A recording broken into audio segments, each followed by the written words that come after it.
1인 사무실에서 9개월 동안 300만 원 쓰고 짐 쌌습니다. 1인 사무실 입주 영상을 보시고 사무실에 대해 궁금한 점을 댓글로 남겨주신 분들이 있었습니다. 9개월 동안 제가 직접 겪어보고 나서야 알게 된 것들을 오늘 다 말씀드릴게요. 사무실 얻을지 말지 고민하시는 분들, 저 같은 실수하지 않으시려면 끝까지 보세요. 집에서 하자니 집중 안 되고, 사무실 얻으려니 비용이 고민되고, 아마 이런 상황에 놓인 분들이 꽤 되리라 생각합니다. 저 또한 퇴사 이후에 한동안 집에서 작업하면서 여러 가지 집중력을 흐트러뜨리는 요소들 때문에 많이 고민했었습니다. 그때 저는 개발에 더 집중하고 싶은 마음에 미래를 위한 투자라고 생각하고 집 근처 소형 사무실에 입주할 결심을 하게 됩니다. 그땐 퇴사한 지 얼마 되지도 않았어서 돈도 낭낭하게 있을 때였거든요. 하지만 그때 그 결정이 과연 좋은 결정이었을까요? 사무실 임대료는 약 30만 원 선이었는데 이 비용을 뽕을 뽑고자 저는 주 6일을 사무실에서 하루 평균 10시간씩 혹은 그 이상을 머물렀습니다. 처음에는 의욕과 체력이 받쳐주었죠. 하지만 시간이 갈수록 사무실에 투자한 돈 때문에 억지로 사무실에 나가고 있더라고요. 아침이 되면 일단 사무실에 나가서 집중이 안 돼도 그냥 죽치고 앉아 넷플릭스나 유튜브를 보면서 시간을 때운 적도 있습니다. 물론 이러면 안 된다는 죄책감에 얼른 다시 작업에 집중하려고 하긴 했었지만요. 아무튼 임대료를 냈다는 생각 때문에 사무실에 목을 매게 되는 느낌이 강했죠. 노예 생활에서 벗어나고 싶어서 회사를 나왔는데 사무실을 얻어서 제2의 노예 생활을 하게 된 것이었어요. 9개월 동안 한 달에 30여만 원씩을 투자했으니 총 투자한 금액은 약 300만 원이 조금 안 되는 돈을 사무실에 썼네요. 지금 생각해보면 이 돈을 그냥 아껴놨더라면 어땠을까 하는 생각이 듭니다. 그렇다고 아주 부정적인 면만 있는 것은 아니었습니다. 일단 사무실에 주 6일을 출근하면서 백수로 지내면서 자칫 나태해질 수도 있는 것을 바로 잡아줬거든요. 9개월 동안 혼자서 사무실 출퇴근하는 습관을 들인 덕분인지 지금은 집에서 작업을 해도 하루 7, 8시간 정도는 집중이 가능하더라고요. 하지만 아무래도 사무실에 있는 것보단 방해가 되는 요소는 있습니다. 그래도 집에서 하는 것의 장점은 돈이 안 나간다는 것이죠.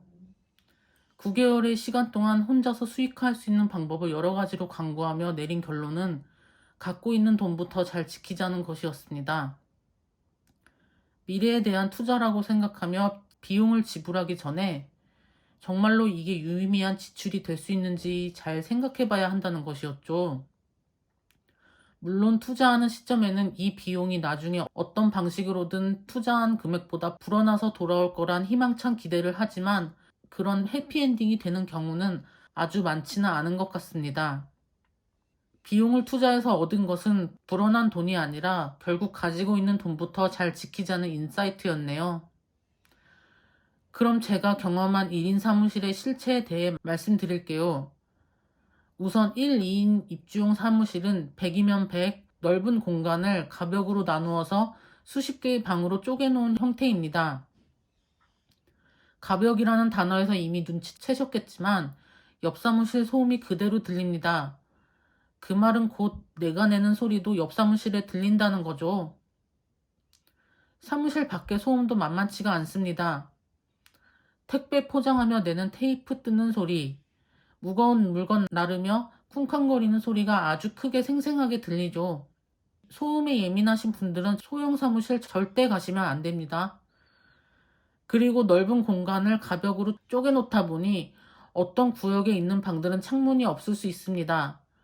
저는 혼자 있는데 햇빛까지 못 보면 더 우울해질 것 같아서 창문 있는 방으로 했지만 창문 있는 방은 외부의 소음이 들어올 수 있다는 것을 생각해야 합니다. 겨울엔 방 크기에 비해 창이 차지하는 면적이 커서 히터를 켜도 추울 수 있어요. 이 외에도 자잘자잘한 단점들이 존재하지만 제일 거슬릴 수 있는 점들만 말씀드렸네요. 저 같은 경우는 사무실에서 쓰는 화장실에 휴지를 비치해주지 않는다는 것이 불만이었다면 불만이었네요. 저에게 사무실을 임대한 임대인도 그 사무실들이 있는 건물의 건물주와 임대차 계약을 맺은 임차인이어서 화장실 관리는 건물주 소관이었는데 건물주가 화장실에 휴지도 안 해준다는 말을 임대인으로부터 들었거든요. 그래서 휴지 비치해달라는 건의는 할 수 없었습니다. 이렇게 지난 9개월의 사무실 생활을 돌이켜보니 좋았던 점보단 안 좋았던 점이 더 부각되네요. 하지만 그 9개월이라는 시간과 비용이 아주 무의미하지만은 않았다고 생각합니다. 우선 혼자서 작업을 하는 루틴을 습관화할 수 있었다는 것, 그리고 삽질을 많이 하긴 했지만 유튜브 채널도 수익화해보고 처음에 만들고자 했던 서비스가 잘못됐다는 것을 파악하고 설계부터 다시 해서 결국 오픈했다는 것이 사무실에서의 9개월간 이뤄낸 성과라고 생각합니다. 이 성과는 300여만 원의 돈과 9개월의 시간을 태워서 얻은 것이라고 할 수 있겠네요.